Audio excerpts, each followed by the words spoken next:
Hello, everybody. Welcome back to our next episode of Why It Matters. I'm here with Nicole Ruth, the smartest person in the room always. Oh my gosh, whatever. Here we go.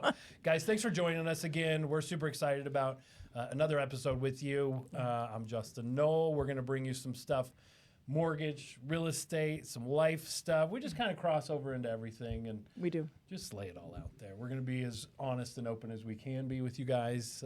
That's our commitment. But a lot going on. Holy cow.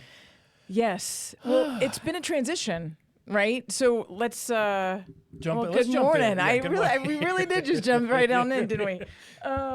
But it's one of those things where everybody is so centric on the headlines, and the headlines are affecting consumers, and we all know that we're doing our best to serve them, to make the right decision based on their finances and story at the time. Yes. Right? That's all we can That's do. what we do.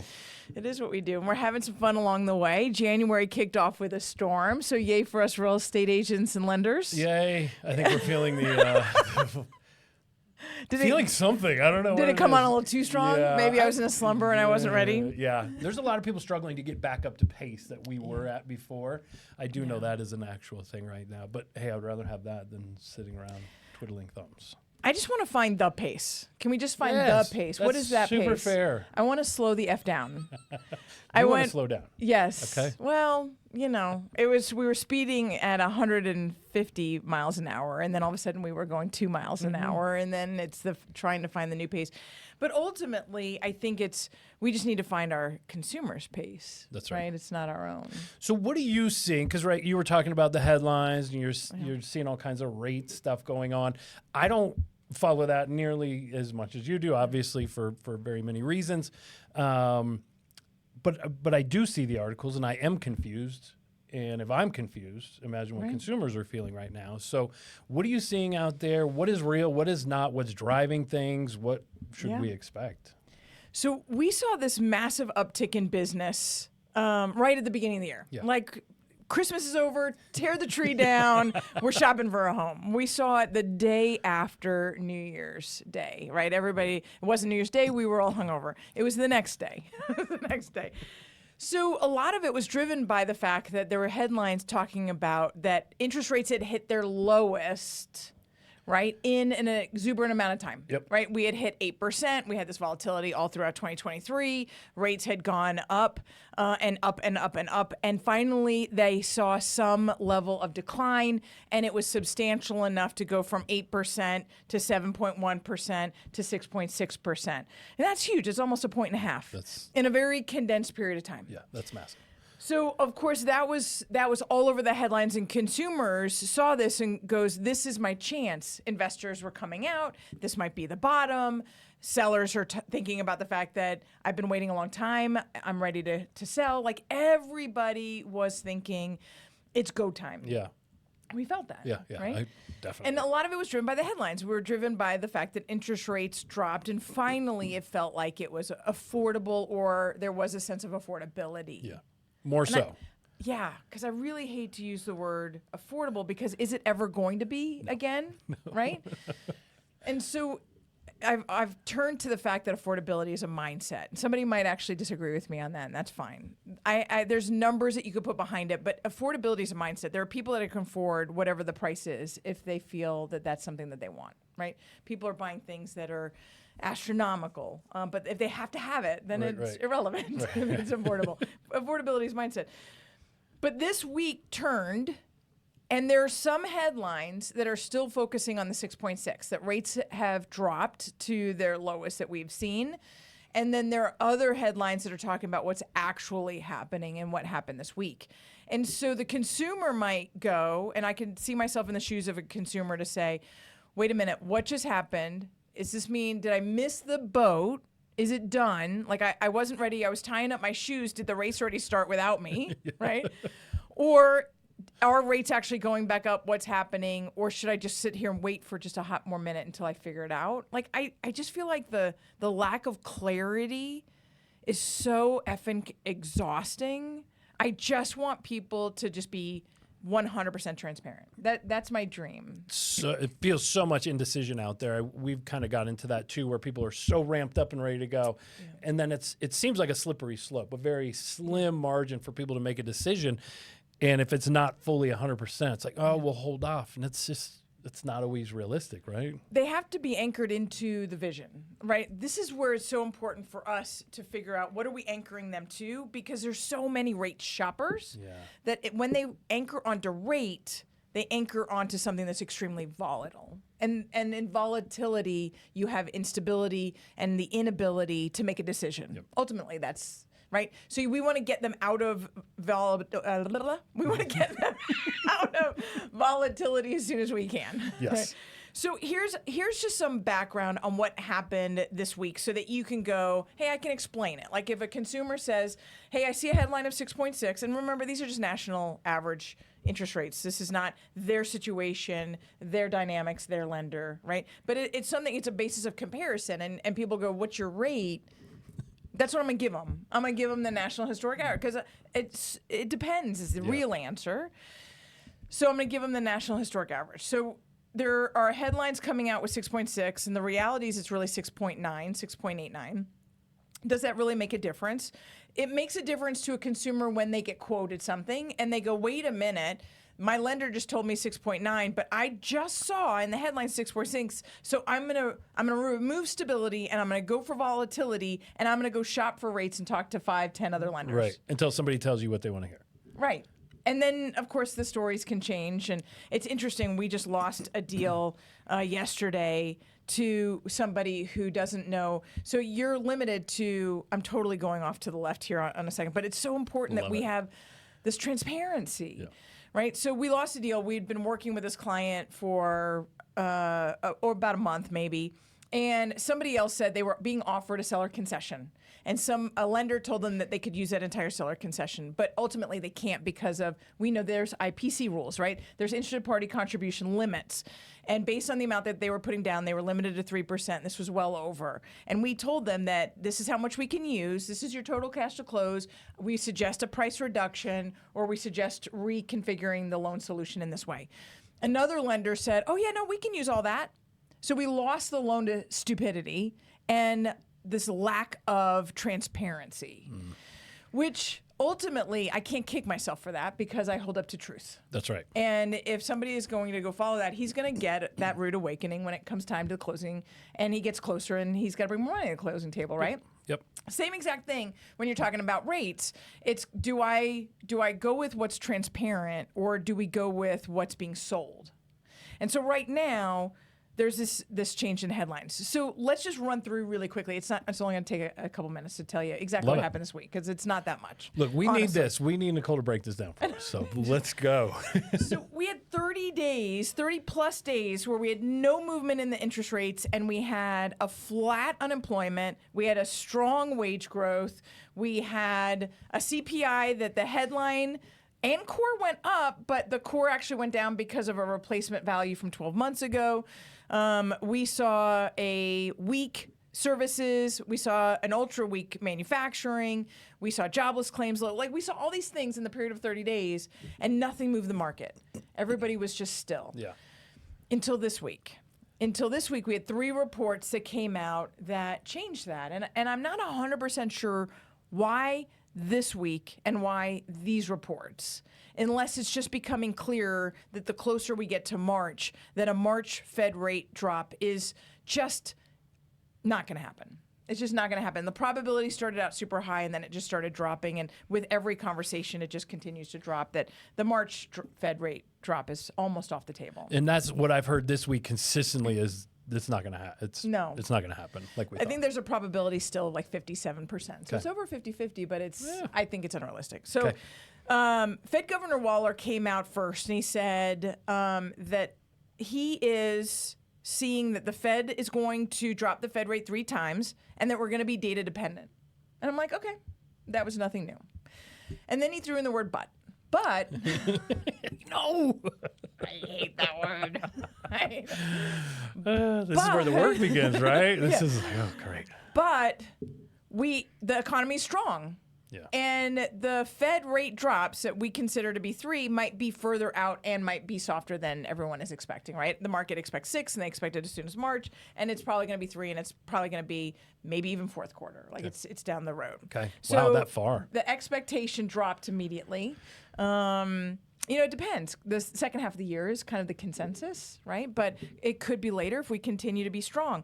Then retail sales came out, and remember, consumer spending is 2/3 of the GDP, and it came out at 0.6 versus 0.4 was expected, and 0.3 was last month, and we'd had a couple rolling really strong retail sales, and everybody goes, well, that was Christmas. Yep. We sat here and said that. Well, that's Yeah, kind of a Christmas that's trend. kind of a Let's see Christmas what thing. happens. Here we So are. interesting stat, though, these are seasonally adjusted. So Christmas doesn't really play into when so we saw some of this like massive online spending. That's the numbers that we were talking about, Okay. like how strong the online spending was. And that was seasonal. That was due to the Christmas and Black Friday and all that stuff. Okay. But the retail sales, the published retail sales number is seasonally adjusted. So it's not really about Christmas. It is going to be higher because inflation's higher. But ultimately, and then consumer confidence just came out this morning, consumer sentiment, and it spiked. So consumers feel strong. They continue to spend. We had a record year of core retail sales of $5.13 trillion in 2023. Did you feel that? Because I didn't feel like spending that much last year. No, we hunkered down so much. I mean, we are in zero spending mode. We're in We have zero- been for a while. Yes. Feels kind of good. Those of us in the real estate market, we did not feel the exuberance That's of a right. $5.13 trillion record-breaking core retail sales. That's right. But the consumer in general, consumer sentiment is spiking. And then initial jobless claims, everybody's talking about layoffs. I just saw this morning Wayfair is I laying off a saw bunch of people. 13% of their work Yes. staff. And a number of other people. We've got Alphabet, we've got Google, we've got a number of other people. In fact, I think it was just either Citi or Chase, and I don't know, I can't remember which one, is laying off like 20,000 people. So we've got this massive layoffs coming, yet the initial jobless claims dropped again, right? So it had dropped, let's see, to its lowest in September. So you've got everything saying it's a strong economy, and the market was like, oh, crap. Like, it really is a strong economy. We should Right? probably get in line here. So if it's a strong economy, that means interest rates actually don't go down in strong economies. That's the Correct. rules. So we saw a little bit of a pullback from that. Now, does this mean that we're going to have increasing interest rates? I don't think so. I think that ultimately inflation's coming down. The Feds are going to drop the Fed rate, and I think we're going to see. But lower interest rates do not go in a straight line. So the whole reason we need to double click on this is because in this industry, it's so imperative that we can decipher the difference and the discord in the headlines so that we take our clients out of this instability and inability to make a decision based on changing data to move them into the stability and security of knowing that what they're doing is the right move. Making the decision. Doing Making the decision. And whether or not it means buying or not buying, it might be renting for that person. Sure. There's a lot, and it's the speed by which information is being shared right now is exhausting as F. I'm just like, I'm so tired. The speed by which, that is my motto. But it's our opportunity, I think, to be that light in all of it, that lighthouse, right, in the smog. It is such a beautiful place to be walking into 2024, which I know is what you're going to be talking about, is setting ourselves up with the good habits to take advantage of this. Yeah. But it's such this amazing place to be. I keep really diving deeper and deeper into this whole transparency, vulnerability, truth. And if I do everything from that simplicity, right, then, and if I'm willing to give it all away and honor the facts and try to take everybody else with me and not try to monetize it and not try to hide it and not try to give you dribbles of information without the whole facts, right? Which is what so many people, professionals, it's like, here, I'll give you a little bit of information, but you have to pay for the rest, kind of thing. That seems to be where things are. Absolutely. A lot of, it's the internet. It's everything. It's the interwebs. Yes. So much info, but it's so hidden away, and It it's is. like, okay, never mind. But we can be this fountain of opportunity and information, and real estate truly is the most simple path to wealth for the majority of Americans. Yeah. And so that's where, when you can start slicing up and cutting out the noise in the headlines, is where you start to be able to provide this, like, all of a sudden the smog clears, the fog clears, and there's this like simple path. And it might not be easy. Yeah. It might not be easy, but it is a simple path. Right. That's what we always say is clarity is power. Gives you the chance to make a Yes. decision that you're confident with. Whatever, like you said, whatever it is, have the confidence in making that decision. When you're armed with this data, when you're armed with this, what percentage of your clients, the mortgage clients, they come from, realtor, or they call into you guys? What percentage of them really love to deep dive into the data and have this conversation with you versus just tell me where to sign? Is that a big difference? So we have people that tell us, hey, just you tell me, like, Yeah. I trust you. And I love that. But at the same time, don't give me all your trust. Like, be an educated buyer, Yeah. right? So, and I do have a lot of people that ask, where do you think rates are going? And fair. so I take all this stuff, of which I like to throw up on everybody about, and I try to, and then I go, okay, I don't know anything about the economy. So how do I simplify this in a conversation that can be 90 seconds long? Because that's the attention span, right? yeah. 90 seconds long about here's what I'm watching, and here's where I think rates are going to go. But I think it's going to be volatile. And ultimately, if a rate in this range gets you to a budget that works, that puts you on a path that you can always refinance when and if the opportunity presents, but the stability of that solution is one that you can live with, Yep. then the answer is yes. Go. Yes. Let's go. My first transaction ever was 2000. I had a new home buyer. And first transaction, we get in the new home sales office. Cool, let's get this under contract. Then they start talking about the lender. And this is I had no idea what was going on. So my mom is a realtor. She's been a realtor for a long, long time. And I called her and I said, Mom, we got to lock this rate. Where should we be focused? And she said to me, and this is 2000, she said, is it in single digits? And I said, yes, like 9-2. And she says, sign the damn documents. Now, she's gone through and sold in the 70s, 80s, SNL scandal, the whole thing.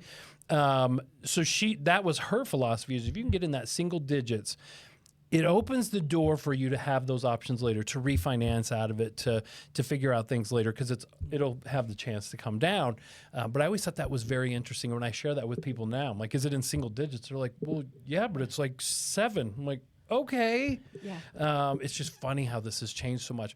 I do appreciate, and you've talked about this last time, I know you've talked about it on stage and a couple things you've done this week, about the budget being more important than the rate. Yes. Right? The taxes, the insurance, the HOA stuff. And I don't want to beat a dead horse, but do you find that resonates more with people, or are they still hung up on rate? Is there something sexy about the rate because I'll tell you, when we were getting the 2s and 3s, it was fun to go to a party and tell everybody what your rate was. And it was like comparing, Yes. how low can you go? Well, I think those days are somewhat gone, but is it more budget, or are people still hyper-focused on the rate? I think that's so funny. I think the fact that I would go to a party and talk about the fact that I locked in a 2.75, Yes, but yeah. I locked in a 2.75 on $1 million home when really I can only afford a $600,000 home, but the rate was so low, so I thought, now is the time. I've got to do You this. have to, right? Thus the party Million and conversation. That's too much tequila. So I think that people, they know how to ask what is the rate. They know how to ask what is the rate. They don't know how to ask what's my appropriate budget. Not enough of us are talking about it. Real estate agents that I talk to say that they don't feel like it's in their bailiwick. They don't feel like it's in their scope. And I understand that and I agree with it.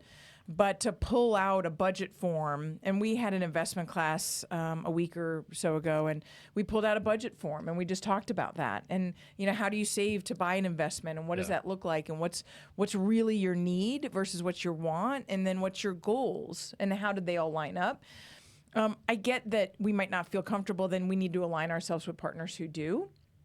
Because right now, if we're not talking about the reality of a budget, not just today, but in 2 and 4 and 6 years from now, if we see that the homeownership tenure is increasing and we're not talking about that period of time, that what happens, are you expecting job raises? Are you expecting your income to continue? Are you expecting more kids? Are you expecting one of you are going to stop working to take care of the family? Maybe an aging parent is needing your help and you have to stop working. If you're not having those conversations that go, I want to help you buy the perfect home for today, but I also want to make sure I'm helping you buy the perfect home for 3 years from now, 6 years from now, 9 years from now. And that's where budget, not rate, goes into effect. And it's like, it doesn't, yes, the rate matters. And yes, I know how to ask the question. And I personally know how to answer the question. But is the question the right question? That's right. What I always appreciate about you and a lot of others, I won't say a lot of others, there's a few others that take that same approach, is to slow it down, dig into the larger conversation rather than just pushing for the app, pushing to get in, and just, take the time to do it right. As my grandmother said, do it right, not twice. Right? Take your time to do it right, and then they will come back twice. Yes. Right? They will come back. So you guys, if you're in that spot where you can't make heads or tails of this, like I can, I told Nicole that last night. I said, sometimes you just make me feel dumb when we're in a room talking about all this stuff. And she said, well, that sounds like a personal issue. And I hung up the phone like, damn. But it is my personal issue. Like, study it more or get the hell out of the way. Quit pretending you know what you So just align, man. That is the biggest thing, is slow this train down. You can do so much damage if you just try and go so fast and push and push and we've been going so fast. And then we put the brakes on so swiftly that I think that people don't know what the speed is anymore. Yeah. I was listening to an interview on CNBC, and it was talking about, they were talking. It was an airline, and I don't remember the comparison, but they were talking about sales and the difference between business travelers and personal travelers, and ultimately none of that matters. But one of the things that he said is everybody compares these sales to 2019, and we do that too. And he said the thing is, it's not. It's not. It's no longer 2019. The change that has occurred through the pandemic is the work from home, is the gig mentality, is the anybody can make any amount of money by going online and creating a video. It's you can literally make up a job that could make you millions. Like, this is just a different economy, and it is a different speed, and it's different information coming at us in a different way. And the longer and I am just as guilty of this as anybody, but it really hit me this morning that if we no longer compare it to 2012 to 2019, or even 2019 itself, and we just say, based on this new recognition of the information that my clients are having to absorb on a daily basis, and how can I help them? Because you might have a nurse and an educator in a home, and it's going to be a very different conversation than if you have two YouTubers, right? Or two, I was talking to another agent friend who is a musician, and it was like, how do I get my friends who they feel like they've been priced out, that they'll never own a home because based on the way they're paid or their incomes or whatever. It's like, how are we having those conversations and not comparing it, but redesigning it and rebuilding it? Like, I want to spend 2024 really thinking about that. Step away from the comparisons, because it's so fun. Somebody compared it the other day, and I thought, it's not the same. I get that we want to compare. That's human nature, but it's not the same. Interesting. Yeah, you almost have to hit delete. Like, I want to delete 2023, but I'm almost thinking I want to delete all of it pre-2024. Like, if you had a clean slate and you were walking into this business day one, and so many of us have years, if not decades of experience, if you were walking into this day one, how would it look different, right? Which I actually think, not to jump over to your topic, but I actually think it's a brilliant way is starting your day and having that time. We so often don't give ourselves time to think. We think of busy, that the business is an activity, right? Yes. And I've heard that too. It's like, don't focus on the money, focus on the activity. So everybody gets super busy because it's like, that's how I make money. Yeah. And maybe it's not being busy. Maybe it's doing something else and being quiet. I was talking to a friend yesterday, and he told me about a book that changed his life. And I'm gonna get into this real soon. I can't wait to dig in. It's called 4,000 Weeks. Never heard of it. Never heard of it. So Wow. 4,000 weeks represents your life if you were an 80-year-old person. You have 4,000 weeks of life to live. And he's 60, and he said, when I heard that, my whole body kind of shut down for a minute. because you start counting, number one, how many weeks have I wasted?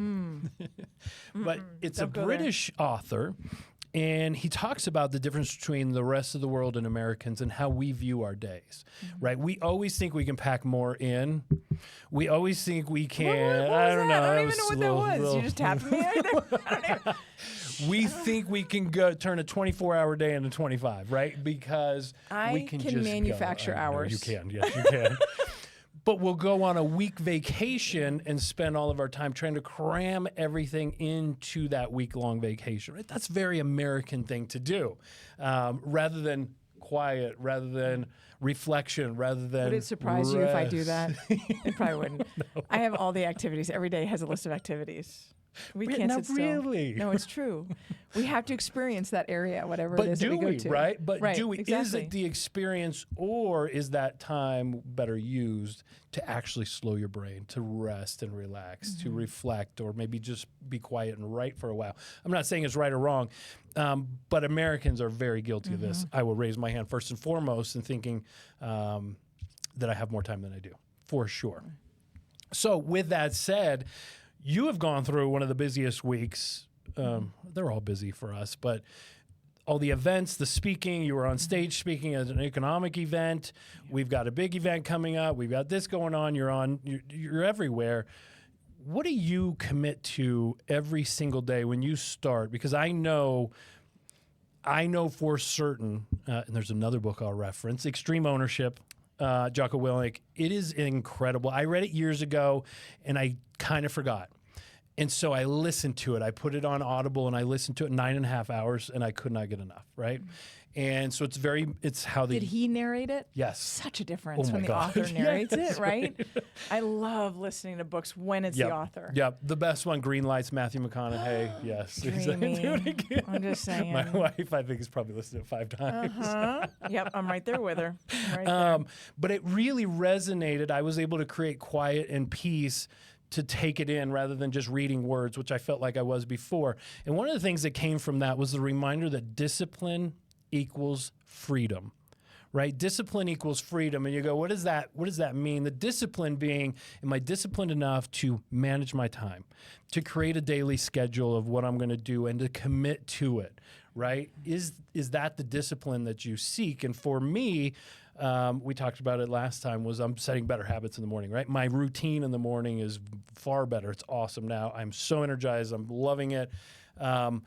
And I thought that discipline would really restrict me. It's actually created more freedom in my brain. It's created more freedom in my time because I'm producing much more efficiently and effectively than I was before. So I'm creating more time by getting into that morning routine.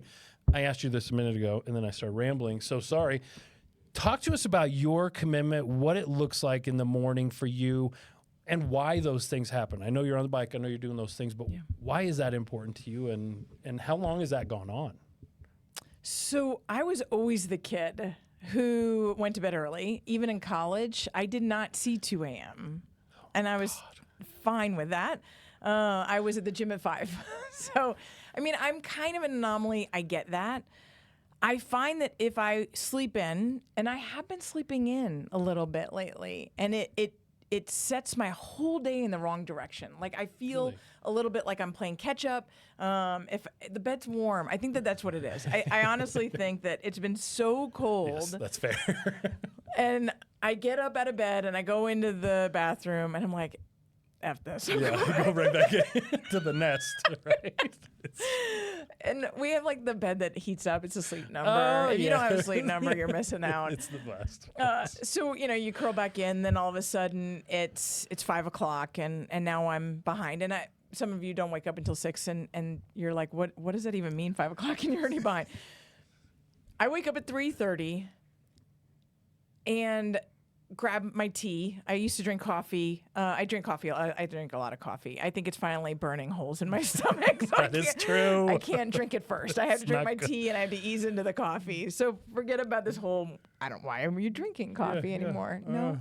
So 3:30, I go to my office. I do this because of you. I don't turn on my phone. I would have gotten out of bed, gone to the bathroom, and while I was brushing my teeth, I would have checked my email. Start going. And so now I've stopped doing that, and I don't let the outside come in until about 4:30. So I give myself that first hour, and I have my Bible. It's literally sitting open on my desk all the time, and I just pull it towards me and I read the next chapter. And I don't do it in any order. I don't follow a program like a Bible in 12 months or 36 months. I just read and I go, God will tell me what to read next. And so I usually start at a book and I'll want to finish that book, or I'll just interject with a proverb or a psalm. And if I'm tired of that chapter, if I just need to take my mind in a different direction. So I'll read something that will just let me ponder and let him pour into me. And then I journal.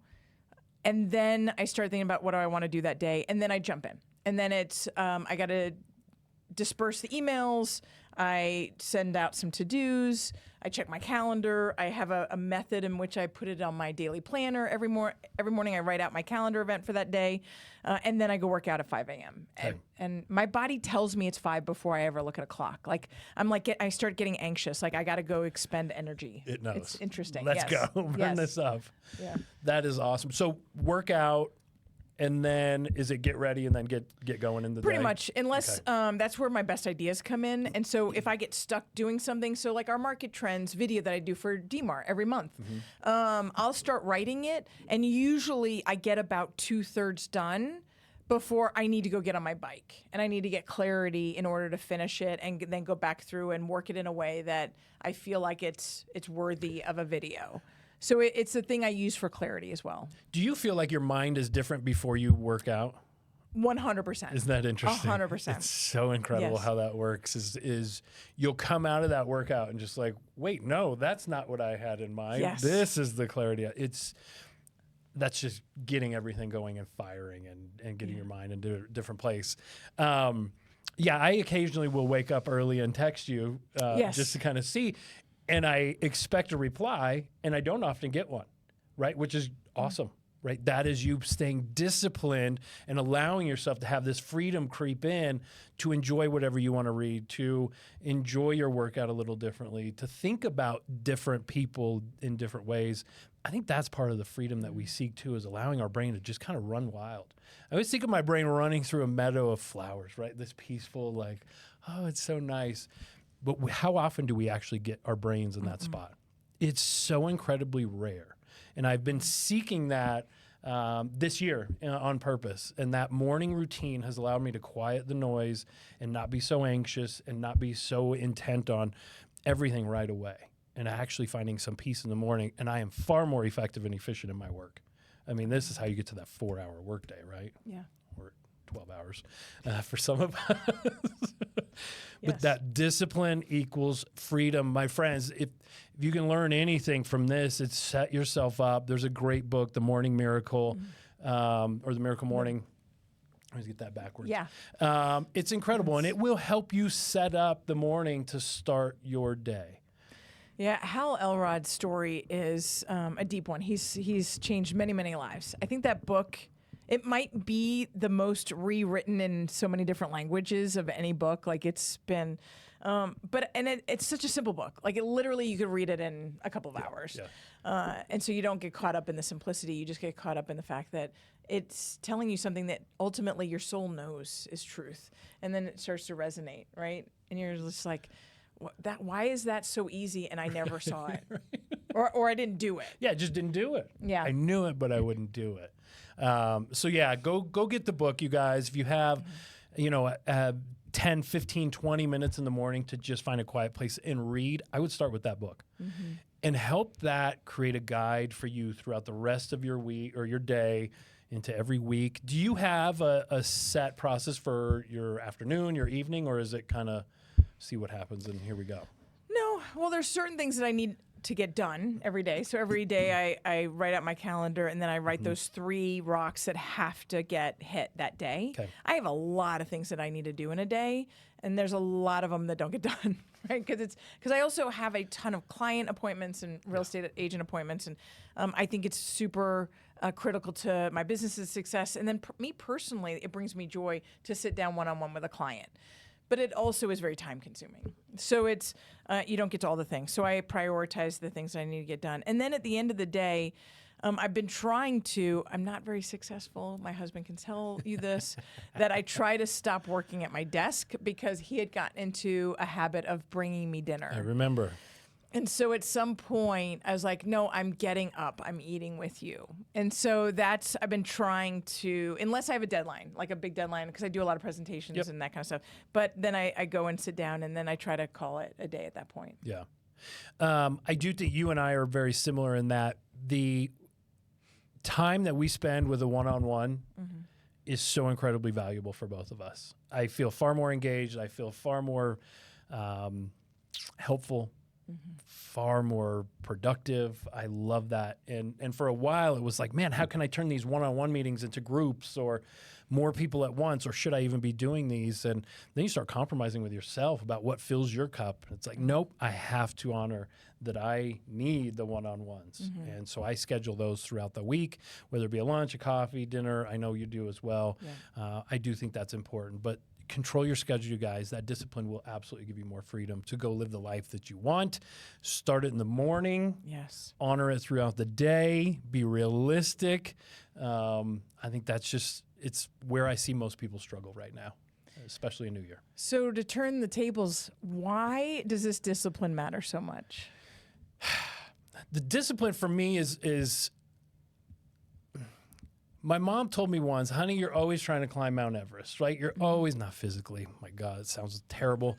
But I'm always trying to achieve. I'm always trying to do something else, right? I'm not very good at sitting still and letting things be what they are. But I picked up early that if I'm going to have that in my life and I'm going to push and push and push and try new things, that I have to have the freedom to do that. And if you're not disciplined, that freedom can take over everything. And now you're not getting anything done. Your quality drops. You're not engaged with people. You're not respecting yourself. This is where I did not have, and you know, I've struggled with weight my whole life. I've struggled with all of that my whole life. And when I didn't have disciplines, it owned me. And I had zero freedom, health-wise, mental-wise, spirituality. I was at the mercy of whatever my schedule was dictating to me. And it was years ago that I thought, no, I have to be in control of my time and my schedule. So that discipline for me is I have to write it out, what I'm going to do. I have to check it off, what I'm going to do. I mean, if you go on my phone, everything is calculated out, and people laugh. Like, really? You have feed your dog every day in there? Yeah. It's the structure of my life. But that time that I have that is free, I'm not playing catch up on all the other stuff. I'm able to actually be free. I'm the guy playing golf in the middle of the week. People are like, aren't you busy? I'm like, I got all my stuff done.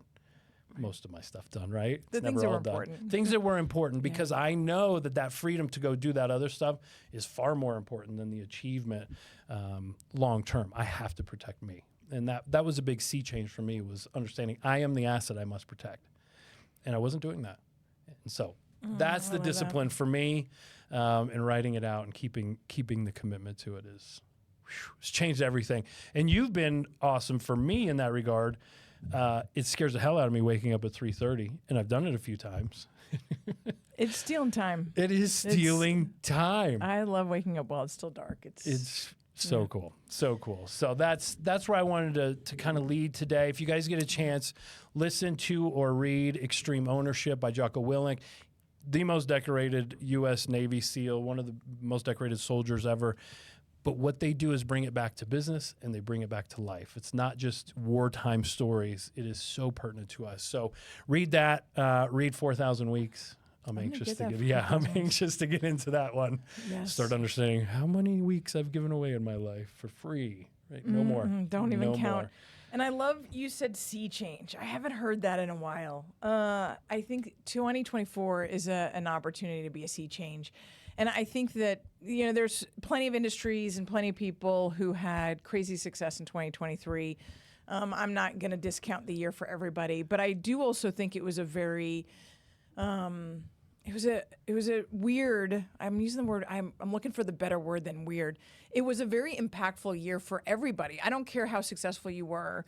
Yeah. It was just not okay. The year itself was just not okay. Right? Humbling is what I've kind of felt from a lot of my clients and friends and peers. Just very humbling. even if you were successful, that you just didn't feel success in a normal year. That's right. And so I think to have the sea change happening and be aware of it and own it, and then structure your day around the new success that you want to have, whatever that is defined to you, right? And then diving into some of the things that we talked about earlier, and how do you open up those opportunities with your clients by changing the conversation, and really starting from scratch and stopping the comparison, but opening up the opportunities to limitless. I love this. There's no limit. This is an abundant, clearly an abundant country that we live in. We are blessed to be Americans. My goodness, beyond. Well, I'm ready to go. I am fired up. I get so much out of our conversations. Thank you. Thanks for imparting your wisdom upon us, doing all the hard work that we are not willing to do, and read all the things and know all the stuff. It's incredible that you do that. So thank you again. What do we have? We got next big thing coming up here pretty shortly. We do. And I can't even sit here and advertise it because the tickets are next to sold out, and I'm really excited, but it'll be an incredible energy that I'm looking forward to in kicking off February 1st. What a perfect day. What a perfect day for it. So the next big thing is coming up, and then monthly, the third Thursdays, we've got Agent Ignite, and we've got some phenomenal speakers lined up. You and I will be interviewing those folks on Why It Matters. So just a really incredible series of events that are coming up that will continue to bring knowledge, and with knowledge comes empowerment. And with empowerment comes the ability to build real stability and wealth. And that's what I love most about the industry we serve. That's incredible. You really mean this. This is you to your core. When you say these things, I know 100% you care so much about what other people are doing and how successful they are. It's the coolest thing. So thank you. Thank you. Y'all get to work. Create your schedule, commit to it. Agreed. Stop comparing, and make sure you follow us on the podcast. Why It Matters. Bring friends. Bring friends. You guys, this is important to us. We want to create an audience that is big and powerful, and that's going to take your help. So bring your friends. Look for more stuff from us. Yes. And Nicole, crushed it as always. Justin, thank you. Here we go. All right. Thanks, guys. Bye-bye.